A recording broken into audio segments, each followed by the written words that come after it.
നമുക്ക് രാവിലെ ഇത് അപ്പം ഉണ്ടാക്കിയിട്ട് ബാക്കി മാവ് ഞാൻ ഒരു 2 വട്ടയപ്പം ഉണ്ടാക്കാതുകൊണ്ട് അതിലേക്ക് ഇനി ഇതിലേക്ക് കുറച്ച് നാളികേരം നമ്മൾ നാളികേരം നന്നായിട്ട് അരച്ചിട്ടാണ് ഇത് ഇന്നലെ കലക്കി വെച്ചത്. അപ്പോൾ കുറച്ച് നാളികേരം ഒരു കടിക്കാൻ വേണ്ടിയിട്ട് ചിരകി ഇടും.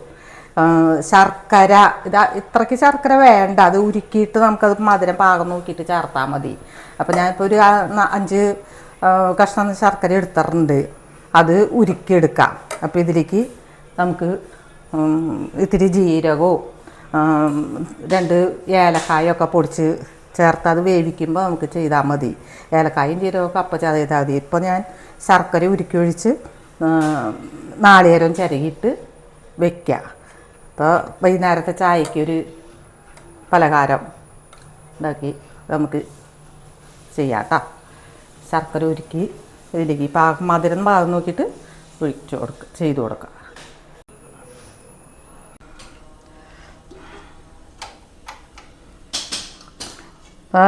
നാളികേരം ചിരകി ഇട്ടു വട്ടയപ്പത്തിലേക്ക്. ഇപ്പോൾ ശർക്കര ഉരുക്കിയെന്ന് വെച്ചാൽ ശർക്കര ഇത്തിരി ഞാൻ വെള്ളം കുറവ് വെച്ചുള്ള ഉരുക്കാൻ. എന്താണെങ്കിൽ നമ്മളത് മാവ് വെള്ളമൊക്കെ ഇത് കലക്കിയൊക്കെ വെച്ചാറുണ്ടാണല്ലോ. അപ്പോൾ ശർക്കരയ്ക്ക് വെള്ളം കൂടുമ്പോൾ മാവ് വല്ലാണ്ട് ലൂസായി പോവും. അപ്പോൾ ഞാനത് ശർക്കര നന്നായിട്ട് വീണയായി. അപ്പോൾ നമുക്കതിലേക്ക് ഒഴിച്ച് കൊടുക്കാം. ഇത്തിരി വെള്ളം ചൂടാക്കി കിട്ടാൻ വേണ്ടിയിട്ടൊക്കെ. അരിച്ചെടുത്തില്ലെങ്കിൽ വല്ല കരട് ചിലപ്പോൾ മണൽത്തരിയുടെ ഒക്കെ ഉണ്ടാവും. അപ്പം അത് കാരണം ഞാൻ അരിച്ചെടുക്കണത്. അപ്പം എന്താണെങ്കിൽ നല്ല ശർക്കര വീണയായ കാരണം ശർക്കരപ്പാനി എന്നൊക്കെ പറയണത് ഇതിനെയാണ്. അപ്പോൾ ഇത് നമുക്കതിലേക്ക് ചേർത്ത് കൊടുക്കാം. ഇനി ഇതിലേക്ക് ഇത്തിരി ഏലക്കായും ജീരകവും ഒക്കെ പൊടിച്ച് അത് നമുക്ക് വേവിക്കണ സമയത്ത് ഞാൻ കുറച്ച് സമയം കഴിഞ്ഞിട്ടാണ് വേവിക്കണമല്ലോ. ചിലപ്പോൾ ഇത്തിരി തിരക്ക് ഉള്ളത് കാര്യങ്ങളുണ്ട്. അപ്പോൾ ഇത് നമുക്ക് അതിലേക്ക് ചേർത്ത് മൂടി വയ്ക്കാം.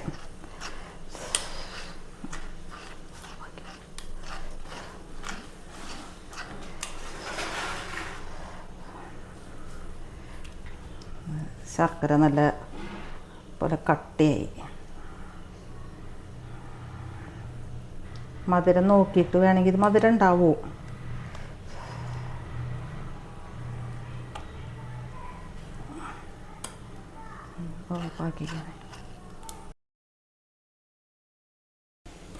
ഇത്തിരി ലൂസാണെന്ന് വെച്ചാൽ നമ്മൾ അരച്ച മാവാണ് വട്ടയപ്പം ഉണ്ടാക്കാൻ പോവാണ്. അരച്ച മാവിലേക്ക് ഉരുക്കിയ ശർക്കരയും കൂടി ആയപ്പോൾ ലേശം ഒരു ലൂസായി. അത് വേവുമ്പോൾ ശരിയായിക്കോളും. ഇതിലേക്ക് ഞാനൊരു 8-9 ഏലക്കായ പൊടിച്ച് അതും ഇട്ടിട്ടുണ്ട്. പിന്നെ ഒരു നുള്ളു ജീരകവും പൊടിച്ചിട്ടു. നമുക്കത് കോരി ഒഴിക്കാം. അതിൽ എണ്ണ ഞാൻ ഈ അണ്ടിപ്പരിപ്പ് വറുത്തിട്ട് ആ ഒരു പൊട്ട് നെയ്യുണ്ട്, അതാണ് ഞാൻ പ്ലേറ്റിൽ പെരട്ടിയാക്കണത്. അപ്പോൾ നമുക്കത് അതിലേക്ക് ഒഴിച്ച് വേവിക്കാം. വറ്റിക്കോടും വെള്ളം. നമ്മൾ പൊടി ആയിട്ട് അരി പൊടിച്ചിട്ട് പൊടി എടുക്കുമ്പോഴാണ് ഇത് ശരിക്കും നമുക്ക് വെള്ളമൊക്കെ പാകത്തിനാക്കി എടുക്കാൻ പറ്റുക. അരച്ച് വയ്ക്കണത് നമ്മളെങ്ങനെ നോക്കിയാലും ശർക്കരയുടെ ഇത് ഉരുക്കി ഒഴിക്കണത് എല്ലാം കൂടി ആവുമ്പോൾ അത് വട്ടയപ്പം എന്ന് പറയുമ്പോൾ ഇത്തിരി കട്ടിയിലിരിക്കുമല്ലോ. ശർക്കരയിലാണ് ഉണ്ടാക്കണത്. ഇതിലേക്ക് 4 അണ്ടിപ്പരിപ്പ്,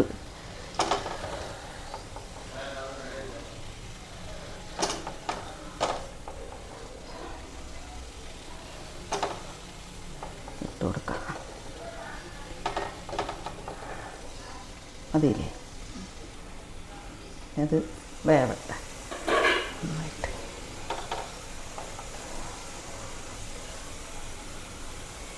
മൂട അടച്ചു വയ്ക്കാം നമുക്ക്. നമ്മുടെ വട്ടയപ്പം വെന്തു. ഇത് നമുക്ക് ഇങ്ങോട്ട് പുറത്തേക്ക് എടുക്കാം. പ്ലേറ്റ്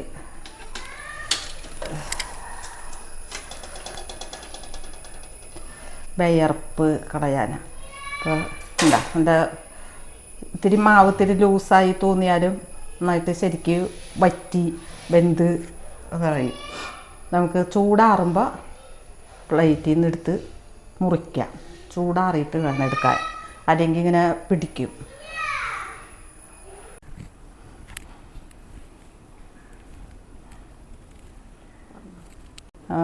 റെഡിയായി. ഇത് നല്ല കളറൊക്കെ അല്ലേ. ശർക്കരയിൽ മോന് ശർക്കരയിൽ വട്ടയപ്പം ഉണ്ടാക്കണതാണ് അവന് ഭയങ്കര ഇഷ്ടമാണ് ശർക്കരയിൽ. അപ്പോൾ അതിപ്പോൾ ഉണ്ടാക്കിയിട്ട് ഓരനെ മുറിച്ച് കഴിച്ചു എല്ലാവരും കൂടി. അപ്പോൾ അത് ഭയങ്കര സൂപ്പറായി എന്ന് പറഞ്ഞാൽ.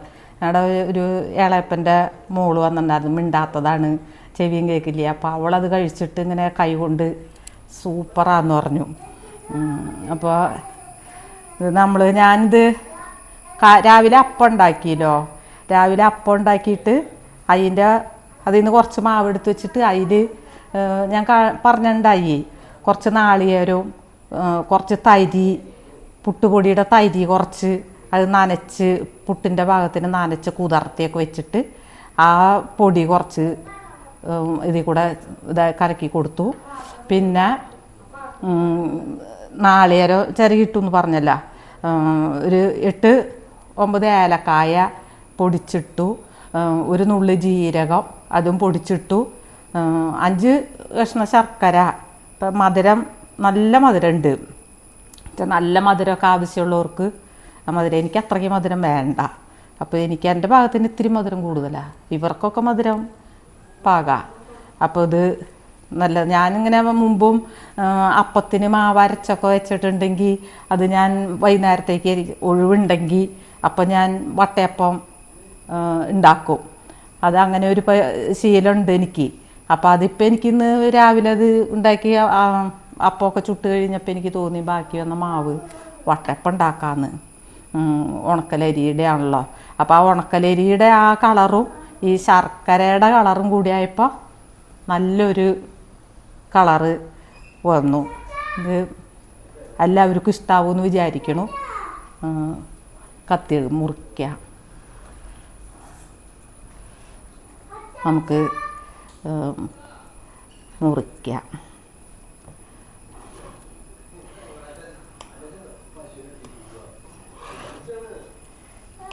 മുറിച്ച് ഞാൻ പറഞ്ഞു ഇങ്ങനെ നമുക്കിത് എല്ലാവർക്കും ഇത് ചെയ്യാവുന്നതാണ്. ഇപ്പോൾ പൊടി ആയിട്ട് എടുക്കണമെങ്കിൽ പൊടിച്ച് എടുക്കാം. അപ്പോൾ നമുക്ക് വെള്ളമൊക്കെ പാകത്തിന് ചേർക്കാൻ പറ്റും. ഇതിപ്പോൾ കലക്കി വെച്ചേർന്ന മാവുള്ള, അപ്പോൾ അത് ശർക്കരയുടെ ഒരു ശർക്കര ഉരുക്കി ആ നീരും കൂടി ഒഴിച്ചപ്പോൾ ഇതാണ് അല്പം ലൂസായത്. അത് ശരിക്കും വറ്റി നല്ല ഇതിൽ ഇങ്ങനെ വന്ന് കിട്ടി. അപ്പോൾ ഇങ്ങനെ മുറിച്ച് എല്ലാവരും ഇത് ചെയ്ത് നോക്കുക. ഇഷ്ടാവും, ഇത് എല്ലാവർക്കും ഇഷ്ടാവും. അപ്പോൾ ഇത് ഒടിച്ചപ്പോൾ നന്നായിട്ട് ഉള്ളൊക്കെ വെന്തിട്ടുണ്ട്. നല്ല നല്ല സോഫ്റ്റായിട്ട് ഇരിക്കുന്നുണ്ട്. അല്പം കഴിച്ച് നോക്കാൻ കണ്ട നല്ലതാണ്, നല്ല സൂപ്പറാണ്. നല്ല, ഞാൻ പറഞ്ഞല്ലോ എനിക്ക് എൻ്റെ ഭാഗത്തിനൊരു പൊട്ട് മധുരം കൂടുതലാണ്. പക്ഷെ ചെറുപ്പക്കാർക്കൊക്കെ കഴിക്കുമ്പോൾ ഈ മധുരം വേണം. അപ്പോൾ എല്ലാവരും ഇത് ചെയ്ത് നോക്കുക, എല്ലാവർക്കും ഇഷ്ടാവും. എന്നിട്ട് ചെയ്ത് നോക്കിയിട്ട് അഭിപ്രായം പറയുക. ഇത് ഞാൻ കുറേ നാളായി വിചാരിക്കുന്നതന്നെ. ഇതിപ്പോൾ കുറച്ച് നാളായിട്ട് ഇതിൻ്റെ പണിയിലൊന്നും ഞാൻ ചെയ്യാറില്ല. അപ്പോൾ ഇന്നിപ്പോൾ പറമ്പിൽ ജാതിക്കയും പറക്കിയിട്ടില്ല, പുളി ദൈവം പറക്കി കൊണ്ടുവന്ന് ഞാൻ ഇട്ടേക്കാണ്. അപ്പോൾ ഇതിൻ്റെ പണിയുടെ ഇടയിൽ കൂടെ പുളി പുകയ്ക്കാൻ അതിന് ഓടും. അപ്പോൾ അതിൻ്റെ ഇടയ്ക്ക് ഈ അമ്പലത്തിൽ നിന്ന് പറ വന്നു. അപ്പോൾ ആ പറ വെച്ചു, ദേശപ്പറ ഞങ്ങളുടെ ദേവീക്ഷേത്രത്തിൽ നിന്ന്. അപ്പോൾ അത് പറ വെച്ച് അവിടെ പോയുള്ളൂ. 4-4 കാലമൊക്കെ ആയപ്പോൾ പറ വന്നത്. ദേശപ്പറ. അപ്പോൾ അത് വെച്ച് അതങ്ങോട്ട് അവരങ്ങോട്ട് പോയി വെളിച്ചപ്പാടാക്കാൻ. അതിന് ശേഷമാണ് ഇപ്പോൾ ഇത് ഇടാന്ന് വെച്ചത്. അപ്പോൾ ഇതൊക്കെ ഞാൻ വേവിച്ചൊക്കെ വെച്ചിട്ടുണ്ടായിരുന്നു. എല്ലാവരും ഇത് പരീക്ഷിച്ച് നോക്കുക. എല്ലാവർക്കും ഇഷ്ടാവുമെന്ന് വിചാരിക്കണം. ചെയ്തിട്ട് അഭിപ്രായം പറയുക. ശരി.